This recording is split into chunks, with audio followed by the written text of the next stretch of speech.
Hello, welcome back to Ginny's. I'm Ginny and today I am going to be showing you how to make modelling chocolate. So to make, I've gone through a few different recipes for this one and I've come to where I'm really happy. So I've made this rose out of modelling chocolate, solely modelling chocolate, and then this is my first ever model out of the chocolate. So he's not my best, but you can see that he is there. I am going to be doing a couple more and doing a couple of tutorials for you on that, so that we can see what it looks like when he looks a little bit better than what my penguin does. But this was just to show you what can be achieved with modelling chocolate. So let's get on with this. So what you need is your Callebaut chocolate. Now I only use Callebaut chocolate, so what I've done is I've come to a 2-to-1 ratio and I find that is what I really like, and this is what works. So I've got my golden syrup, I've got 100 grams of golden syrup and 200 grams of my Callebaut chocolate as well. So what we need to do is we need to just microwave this. Now I have a thermometer. I'm not going to let this go above 30 degrees. So what we're going to do, we're going to pop it in first off, and we're going to give it about 45 seconds in the microwave. So let me just pop that in.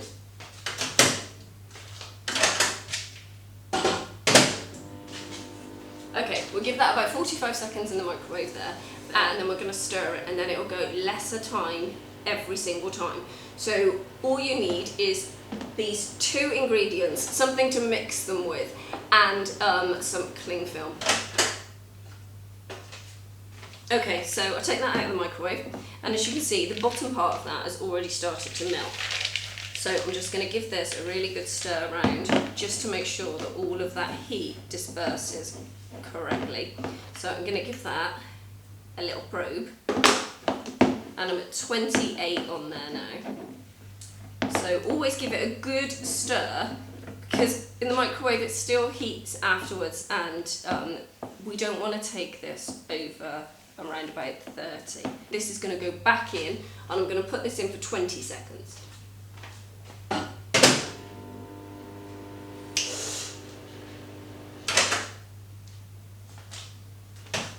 Okay, and as you can see now, that's a lot more liquid.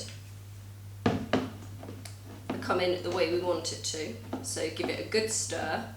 Now when it gets to this point, you can panic then when you see the lumps and think that it's not going to melt, but if I take the temperature of this, I'm at 28.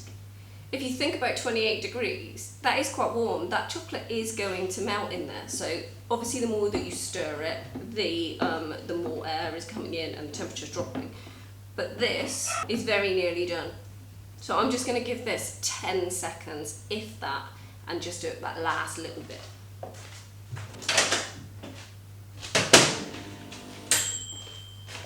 Right, that is it. It is done. So I'm just going to leave that there, and my temperature of that is 30. That's exactly where I want that to be. Perfect. Right, I'm going to leave that to one side, and I'm going to heat the golden syrup. Golden syrup's a pain, look. Trying to get that out is just such a pain, so I'm just going to pop this in the microwave. Okay, I literally gave that 10 seconds, and look, it's so much more fluid. So give this a stir. Now you don't obviously want it to be too hot, because it's going to raise the temperature of the chocolate there. Obviously sugar does, maybe, you know, you can just give it between 5 and 10 seconds, or you could do this before you melt the chocolate in the microwave. Again, you can do all of this on a bain-marie on the back if you don't have a microwave. Right, I'm going to pop this in now. So, all in. And then we're going to stir. We stir that round.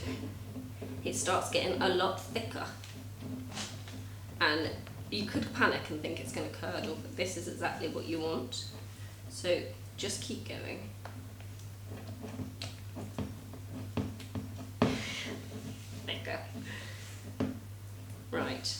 And when it gets to this stage here, we're going to get out some cling film, and then we're just going to put it into cling film, lay it out so that it cools, and once it's cooled nicely, we're going to pop that into the fridge.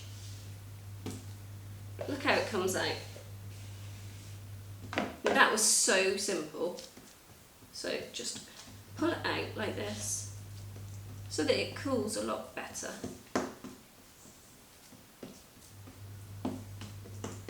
There we go. Right. And then whilst we wait for this to cool, I'm just going to go ahead and make the, I'm using dark chocolate for the next one. I'm going to go ahead and do the dark chocolate one, just so then, I mean that's already crushed in temperature, that can just go straight into the fridge now. And then I'll come back to you when I've got the two and I've taken them out of the fridge. So I'm going to give them half an hour in the fridge and I'll be straight back to you. Right, okay, so got it out the fridge. So I've got dark chocolate here, white chocolate here, which is quite solid, and then milk chocolate here. Now the dark and the milk chocolate will work on that 2-to-1 ratio, okay? So I used 200 grams of Callebaut and then I used 100 grams of the golden syrup. So make sure you use the temperatures that I stated. I am going to write it in the drop box just down there. Now, the dark chocolate performed very differently, and this used 1-to-1, and it's still fairly pliable. Now, I would use the dark chocolate modelling for structural stuff. So if you're trying to stick and pull it around, so let me show you. I'm going to move this out of the way for a second. Okay, so with the dark, I mean, it will set more the longer it's in the fridge, but when you pull this off, it's looser. So you just the same as you would with anything else, you just move it around in your hands. Roll it up. I mean, it's absolutely gorgeous, but it's just that little bit looser than the others, but it will hold its form. So if you were trying to make something, the way you can pull this apart is fab. So the dark chocolate I would recommend more for structural stuff. So I'm going to pop that there and keep that wrapped. Okay, then we're on to the milk and the white. So they do come out quite hard of the fridge.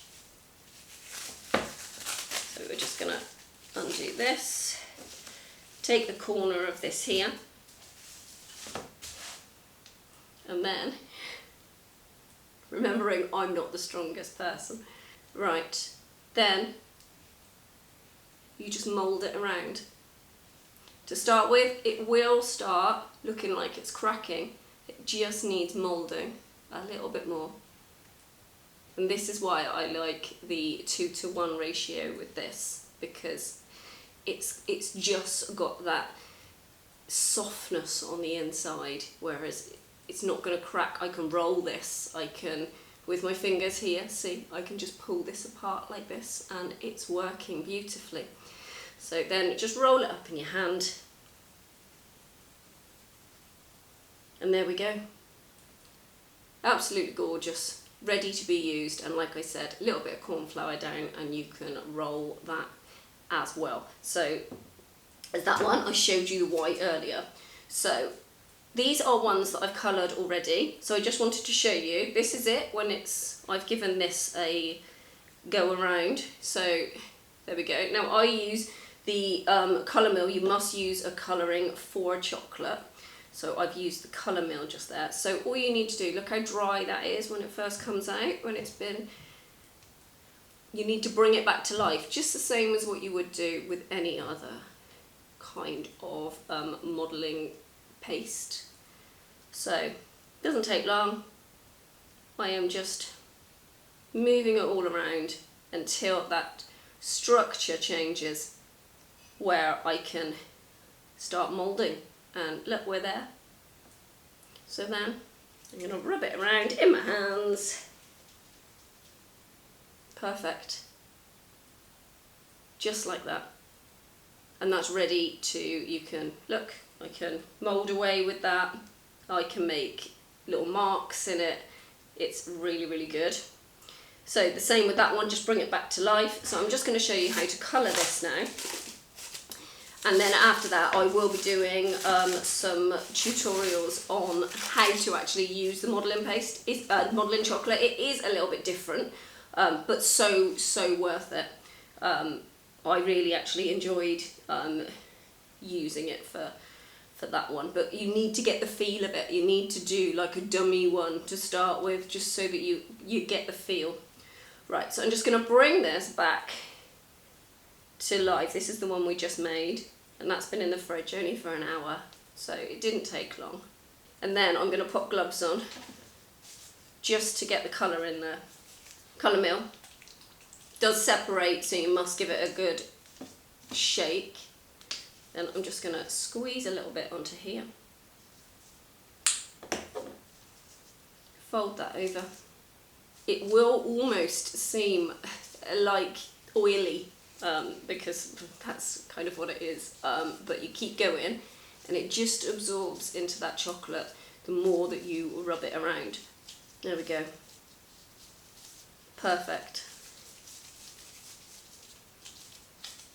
Okay, roll it around. Now I don't know if you can see there, but when you use the gloves with the modelling, the creases on the gloves come off on the modelling chocolate. So I actually do prefer to use the modelling chocolate without the gloves. So now I've coloured that. There we go. Much better. And there is that slight residue there, but that's normal and it disappears when it dries. There we go. Lovely. So that is our different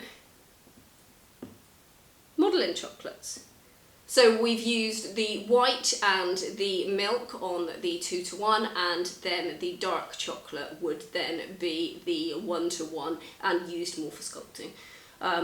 Hope this was really helpful. Don't forget to make sure that you use a colour mill or something, and when you heat up your chocolate, don't bring it above that 30 degrees. All the information will be in the comments box underneath. If you're struggling to find the Callebaut, I've got, you can buy it through my Amazon shop, and I'll put the link underneath. Anything else that you think that you need, I've tried to add as much stuff in that I use into my Amazon shop, and I will be adding things all the time, so they are products that I do recommend. So hope you really enjoyed it. Don't forget to subscribe to my channel, and I will see you all really soon when I come back to make something out of these modelling chocolates. So I'll see you really soon. Take care. Bye bye.